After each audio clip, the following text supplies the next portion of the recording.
भारत पर बोझ हैं रोहिंग्या शरणार्थी।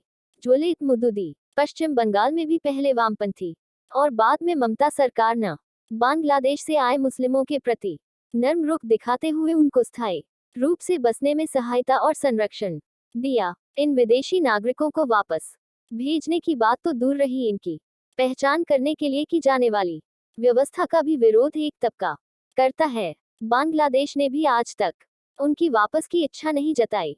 ये भी सत्य है कि आज भी वहां से अवैध घुसपैठ जारी है। बीते दिनों बांग्लादेश की प्रधानमंत्री शेख हसीना भारत की 4 दिनी यात्रा पर थी। भारत यात्रा के दौरान प्रधानमंत्री शेख हसीना ने रोहिंग्या मुद्दे को बांग्लादेश पर बड़ा बोझ बताते हुए रोहिंग्या शरणार्थी संकट को हल करने में भारत के समर्थन की मांग की। उन्होंने कहा, हमारे लिए यह एक बड़ा बोझ है। भारत एक विशाल देश है, आप समायोजित कर सकते हैं, लेकिन आपके पास ज्यादा नहीं है। लेकिन हमारे देश में 11 लाख रोहिंग्या हैं। ऐसे में सरकार को बांग्लादेश की प्रधानमंत्री की मीठी बातों से बचना चाहिए, क्योंकि पहले भी आए शरणार्थी ही बोझ बने हुए हैं।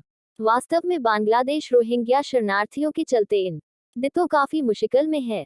साल 2017 में म्यांमार में सैन्य तख्तापलट के बाद बड़ी संख्या में रोहिंग्या मुसलमान भागकर बांग्लादेश पहुंच गए। वैसे 1970 के दशक से ही वे वहां आते रहे हैं, लेकिन 2010 का दशक मानो इनकी लहर लेकर आया था। तब शेख हसीना सरकार ने खुले दिल से उनका स्वागत भी किया था।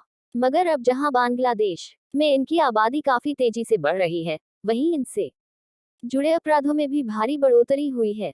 नतीजतन प्रधानमंत्री हसीना को कहना पड़ा है कि रोहिंग्या उनके देश के लिए बोझ बन गए हैं। अनेक विरोधाभासों के बावजूद बांग्लादेश से हमारे संबंध बेहतर हैं।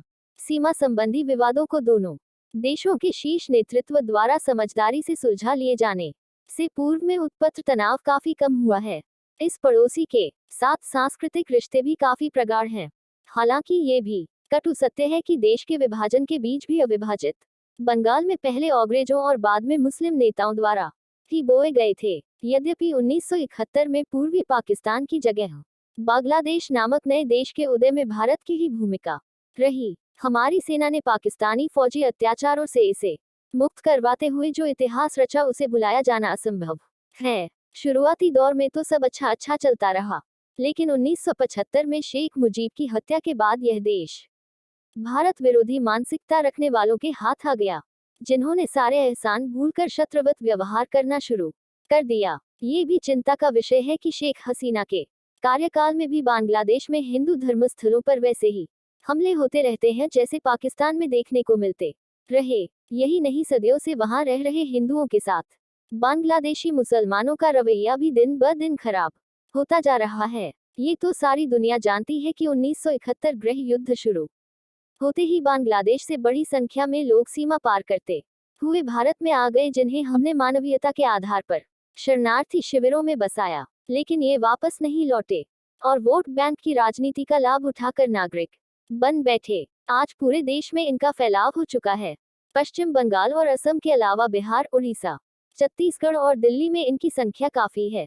असम में तो 1971 के पहले से ही बांग्लादेश से अवैध रूप से आए मुसलमानों को बसाए जाने का षड्यंत्र रचा जाता रहा, जिसके कारण बड़े इलाके मुस्लिम बहुल हो गए। पश्चिम बंगाल में भी पहले वामपंथी और बाद में ममता सरकार ने बांग्लादेश से आए मुस्लिमों के प्रति नर्म रुख दिखाते हुए उनको स्थायी रूप से बसने में सहायता और संरक्षण दिया। इन विदेशी नागरिकों को वापस भेजने की बात तो दूर रही, इनकी पहचान करने के लिए की जाने वाली व्यवस्था का भी विरोध एक तबका करता है। बांग्लादेश ने भी आज तक उनकी वापस की इच्छा नहीं जताई। ये भी सत्य है कि आज भी वहां से अवैध घुसपैठ जारी है। लेकिन बीते कुछ सालों में म्यांमार, बर्मा से आए रोहिंग्या मुसलमान बड़ी समस्या बन गए हैं। इनके साथ सबसे बड़ी समस्या इनका अपराधी प्रवृत्ति का होना है।